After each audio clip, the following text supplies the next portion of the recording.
Hello friends, हम लोग learn कर रहे हैं जीएसटी में रजिस्ट्रेशन से रिलेटेड प्रोविजंस को। और इस सीरीज में हमने ऑलरेडी सेक्शन 22, 23 एंड 24 को लर्न कर चुका है। उसके रिलेटेड जो वीडियोस मैंने अपलोड की है, अगर आपने उसको नहीं देखा है तो आप मेरी प्लेलिस्ट के थ्रू उसमें जाकर के उसको देख सकते हो। सेक्शन 22 में मैंने बताया कि कौन कौन से ऐसे पर्सन हैं जो लायबल होते हैं रजिस्ट्रेशन के लिए, और कौन से पर्सन नहीं लायबल है रजिस्ट्रेशन के लिए, और कौन ऐसे लोग हैं जिनको कंपलसरी रजिस्ट्रेशन करना होता है। इसके बाद में आज के सेशन में हम लोग सीखने वाले सेक्शन 25 जो बताता है प्रोसीजर ऑफ रजिस्ट्रेशन, और इससे रिलेटेड क्या क्या प्रोविजंस है हम सेक्शन 25 में डिस्कस करेंगे। फर्दर हम लोग सीखने वाले हैं सेक्शन 26, 27, 28, 29 और फिर 30। और उसके बाद में जो प्रैक्टिकल एस्पेक्ट जो जीएसटी के अंदर रजिस्ट्रेशन से लेकर के सारे प्रोसीजर में आपको जो टॉप टू बॉटम बता रहा हूँ, इसका पूरे प्रैक्टिकल मैं आपको बताने वाला हूँ इसमें। सो आइए देखते हैं सेक्शन 25 को, जो हमें बताता है procedure of registration. So friends, procedure of registration पे अगर मैं बात करूं तो इसमें every person who is liable to registered under GST section 22 और 24 के अकॉर्डिंगली। देखिए, रजिस्ट्रेशन से रिलेटेड हम लोग दो प्रोविजंस को डिस्कस किया, एक था सेक्शन 22 और दूसरा सेक्शन 24। सेक्शन 22 में मैंने बताया कि जब किसी डीलर का टर्नओवर यानी किसी सप्लाई का टर्नओवर 40 लाख क्रॉस हो जाता है तो उसको जीएसटी में रजिस्ट्रेशन करना मैंडेटरी हो जाता है, और स्पेशल कैटेगरी स्टेट्स के लिए जो है 20 लाख की लिमिट है। लेकिन सेक्शन 24 क्या बताता है कि आपने जैसे ही बिजनेस शुरू किया तो आपको यहाँ पे कंपलसरी रजिस्ट्रेशन करना है जीएसटी में, भले ही आपका टर्नओवर 40 लाख या 20 लाख क्रॉस किया है या नहीं। मतलब वहाँ पे टर्नओवर की लिमिट जो है एप्लीकेबल नहीं होती है।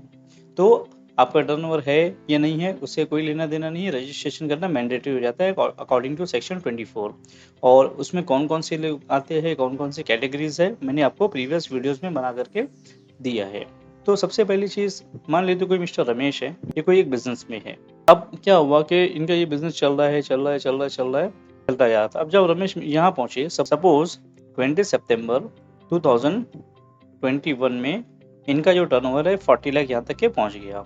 तब यहाँ से इनके पास में जो टाइम है 30 डेज के अंदर, मतलब जहाँ पे टर्नओवर इनका 40 लाख क्रॉस किया है, यहाँ से 30 डेज का इनके पास में टाइम है जीएसटी में रजिस्ट्रेशन करने के लिए। ठीक है, इनको ये 30 डेज के अंदर जो है रजिस्ट्रेशन ले लेना है जीएसटी का। अगर ये ऐसा नहीं करते हैं और इस कंटिन्यू बिजनेस को करते चले जाते हैं, और ये चीज़ अगर प्रॉपर ऑफिसर को पता चलती है कि पर्टिकुलर पर्सन है जो कंटिन्यू बिजनेस कर रहा है जबकि वो जीएसटी के लिए लायबल है, तो वो आपको पकड़ के रजिस्टर्ड करवा देगा और उसके ऊपर आपको पेनल्टी, इंटरेस्ट वगैरह सब भर के देना पड़ेगा। प्लस जो भी आपने परचेस किया है, इनपुट लिया है, उसकी आपको क्रेडिट भी नहीं मिलेंगी। तो जहाँ पे आपका टर्नओवर क्रॉस हो जाता है 40 लाख, आपको वहाँ पे रजिस्ट्रेशन करना मैंडेटरी हो जाता है, और आपको यहाँ पे 30 डेज का टाइम मिलता है, उतने टाइम के अंदर आपको करना है। और सेक्शन 24 की अगर हम बात करें तो यहाँ पे भी जैसे आपने बिजनेस शुरू किया तो वहाँ से आपके पास में 30 डेज का टाइम है, अपने 30 डेज के अंदर आपको जीएसटी में रजिस्ट्रेशन करना मैंडेटरी हो जाता है। तो सेक्शन 22 और 24 दोनों के अंदर ही क्या है, लिमिट 30 लाख की लिमिट है। इसके अंदर आप सेक्शन 22 और 24 दोनों के अंदर ही 30 डेज की लिमिट है, इसके अंदर ही आपको आपका जीएसटी का रजिस्ट्रेशन कर लेना है। इसके बाद में नेक्स्ट प्रोविजन क्या बोलता है कि जो कैजुअल टैक्सेबल पर्सन होते हैं या नॉन रेसिडेंट्स होते हैं, ये दोनों के बारे में मैं आपको बताऊंगा डिटेल में। सेक्शन 27 जब हम लोग पढ़ेंगे ना, तो वहाँ पर कैजुअल टैक्सेबल पर्सन का रजिस्ट्रेशन और नॉन रेसिडेंट का जो रजिस्ट्रेशन होता है उससे रिलेटेड प्रोविजंस हम लोग वहाँ पे बहुत डिटेल में डिस्कस करेंगे। मैं आपको कैजुअल टैक्सेबल पर्सन कौन होता है, कैसा होता है, मैं आपको सारी चीज़ें वहाँ पर बता दूंगा। तो जो कैजुअल टैक्सेबल पर्सन होते हैं और जो नॉन रेसिडेंट्स होते हैं, उनको 5 दिन पहले रजिस्ट्रेशन लेना होता है। मतलब कोई नॉन रेसिडेंस है, इंडिया में आके कोई फॉर द टाइमिंग के लिए आ रहा है, कोई स्टेज शो वगैरह करके चला जाएगा यहाँ से, तो ऐसी कंडीशन में उसके आने के 5 दिन पहले से उसका जीएसटी में रजिस्ट्रेशन हो जाना चाहिए, और उसको जो भी लाइबिलिटी आने वाली है जीएसटी में वो एडवांस में उसको पे करना होगा। और ये रजिस्ट्रेशन जो है उसको 90 डेज के लिए मिलता है। हालांकि फर्दर 90 डेज जो है इसको एक्सटेंड किया जा सकता है, और इसमें एक खास चीज़ है कि इसकी जो भी जीएसटी की लाइबिलिटी उसको एडवांस में पे करना होता है। सपोज कोई फॉरेनर है जो इंडिया में आकर के कोई स्टेज शो करेगा, और उस स्टेज शो करने से उसको 2 करोड़ का रेवेन्यू होने वाला है। ठीक है, तो इस 2 करोड़ के रेवेन्यू के ऊपर जो भी जीएसटी एप्लीकेबल होता है, हो सकता है कि जीएसटी का 18% अगर है, 36 लाख जो है वो जीएसटी एडवांस में गवर्नमेंट को पे करना होगा। ठीक है, और ये 5 दिन पहले रजिस्ट्रेशन लेना होता है। इसके बाद में आता है और सेम प्रोविजन जो है कैजुअल टैक्सेबल पर्सन्स के लिए भी है। नेक्स्ट आता है every person who make the supply from the territorial water. अभी जैसे इंडिया का आप जब मैप देखेंगे तो कुछ इस तरीके से है है ना। यहाँ पे कुछ ऐसा, मतलब मैं तो इतना अच्छा बना भी नहीं पा रहा हूँ। तो देखिए जो इंडिया की जो बेस लाइन है उसके बाद से सब यहाँ पे पानी है। यहाँ से इंडिया का मैंने अपने मेरा जो वीडियो देखा होंगे बेसिक कॉन्सेप्ट ऑफ जीएसटी के अंदर मैंने इंडिया की डेफिनेशन बताया था कि इंडिया जो है, मतलब इंडिया की जो बेस लाइन है, यहाँ से 200 नॉटिकल माइल तक का जो पानी है वो पूरा पूरा इंडिया है। तो अगर कोई यहाँ इधर से सप्लाई बैठ के कर रहा है, पानी में बैठ के सप्लाई कर रहा है, तो उसको क्या करना पड़ेगा, जो उससे सबसे करीब स्टेट है, मान लो जो भी स्टेट उसके करीब में है, तो वहाँ से उसको रजिस्ट्रेशन के लिए अप्लाई करना पड़ेगा और उसको जीएसटी में रजिस्टर्ड होना पड़ेगा। मतलब उसकी बेस लाइन से जो सबसे करीब है उस स्टेट में उसको रजिस्ट्रेशन लेना मैंडेटरी हो जाएगा। ऐसा क्यों है?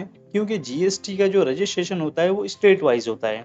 अब मान लो कि भाई कोई बंदा यहाँ पर है, ठीक है, इधर पे मतलब ये यहाँ से 200 नॉटिकल माइल तक के जो पानी है, हवा है, ज़मीन में सी बेड्स है, सारी की सारी इंडिया है।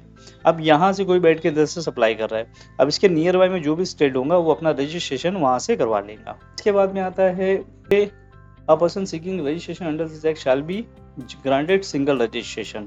ठीक है। अब देखिए सबसे पहली चीज कि जो रजिस्ट्रेशन होता है जीएसटी में वो स्टेट वाइज होता है।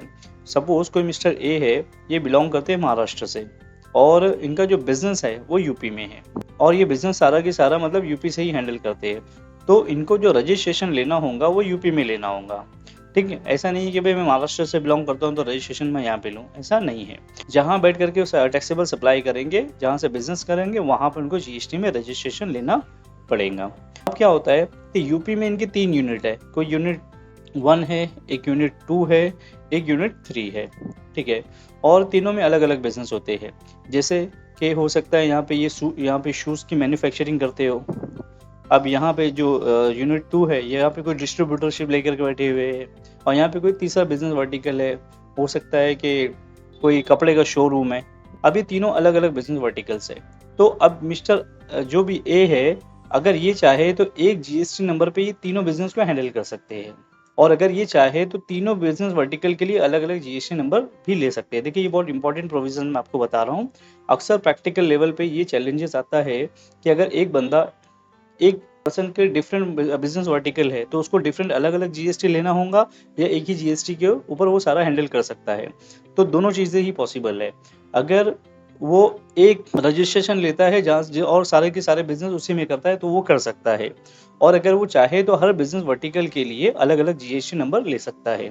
लेकिन अगर वो हर एक के लिए अलग अलग जीएसटी नंबर लेता है तो ये एक डिस्टिंक्ट पर्सन बन जाते हैं। मतलब मान लेते हैं कि भाई यहाँ के लिए जीएसटी नंबर अलग ले लिया और नंबर 2 के लिए जो जीएसटी नंबर है यहाँ पे एक अलग नंबर ले लिया और यूनिट 3 के लिए भी इन्होंने क्या किया, जीएसटी नंबर एक अलग ले लिया। तो तीनों जीएसटी नंबर जब अलग अलग होंगे तो इनको ये तीनों एक डिस्टिंक्ट पर्सन कहलाएंगे। मतलब इनके अकाउंट्स एंड रिकॉर्ड इनको अलग से मेंटेन करना पड़ेगा, इसका अकाउंट्स एंड रिकॉर्ड अलग से मेंटेन करना पड़ेगा और इसका इससे रिलेटेड मतलब जितने भी कंप्लायंस सबके अलग अलग करना पड़ेगा इनको।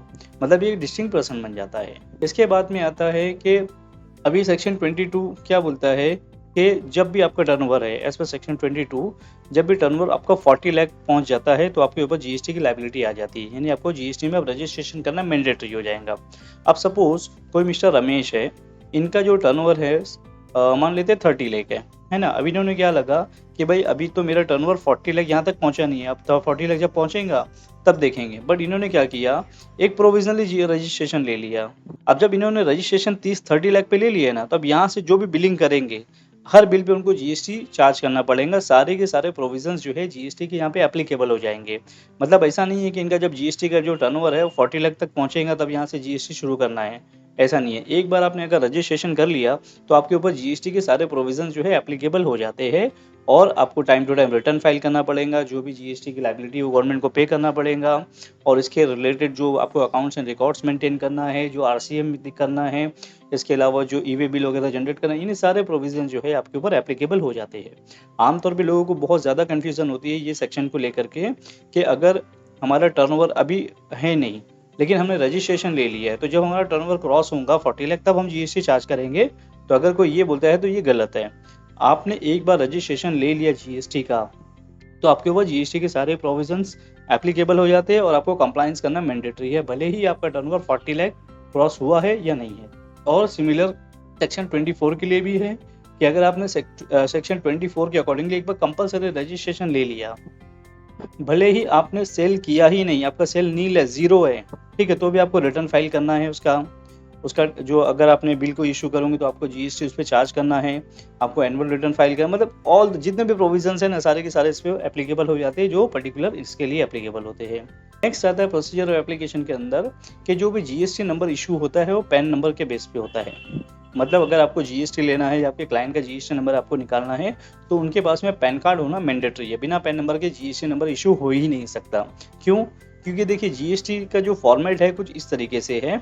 यहाँ पर है स्टेट कोड, जैसे अभी महाराष्ट्र का है तो यहाँ पे हमारा 27 होता है, ठीक है। यूपी का रहेगा तो कुछ और रहेगा, अगर राजस्थान का है तो कुछ और रहेगा, अगर बिहार का है तो यहाँ पे कुछ और रहेगा। सबका ये स्टेट कोड अलग अलग है।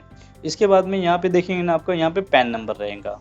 जो भी पर्सन का पैन नंबर, मतलब जिस भी पर्सन का आप रजिस्ट्रेशन कर रहे हो उसका यहाँ पे पैन नंबर रहेगा, और ये होता है 10 डिजिट का। इसके बाद में यहाँ पे आप देखोगे, यहाँ पे रहेगा आमतौर पे 1, और यहाँ पे कॉमनली Z रहता है, और यहाँ पे एक अल्फाबेट रहेगा या फिर नंबर रहेगा। अब एक पर्सन ने अगर एक जीएसटी नंबर निकाला है एक पैन नंबर पे तो यहाँ पे 1 रहेगा।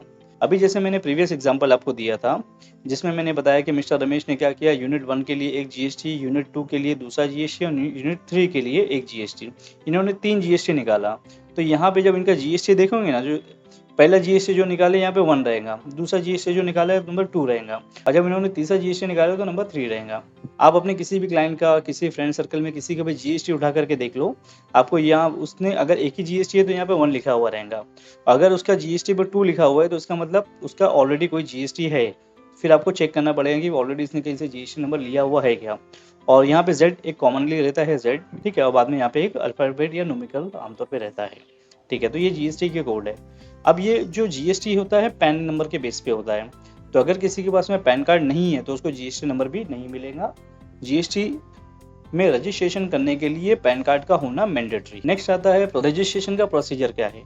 तो रजिस्ट्रेशन का प्रोसीजर के लिए मैं एक सेपरेट वीडियो आपको बना करके दूंगा जिसमें मैं आपको प्रैक्टिकल बताऊंगा कि कहाँ पर और किस तरीके से रजिस्ट्रेशन करना होता है, क्या क्या डॉक्यूमेंट रिक्वायर्ड होते हैं, डॉक्यूमेंट को किस तरीके से अपलोड करना होता है, सारी चीज़ें मैं उसके अंदर आपको उस वीडियो के अंदर बताऊंगा।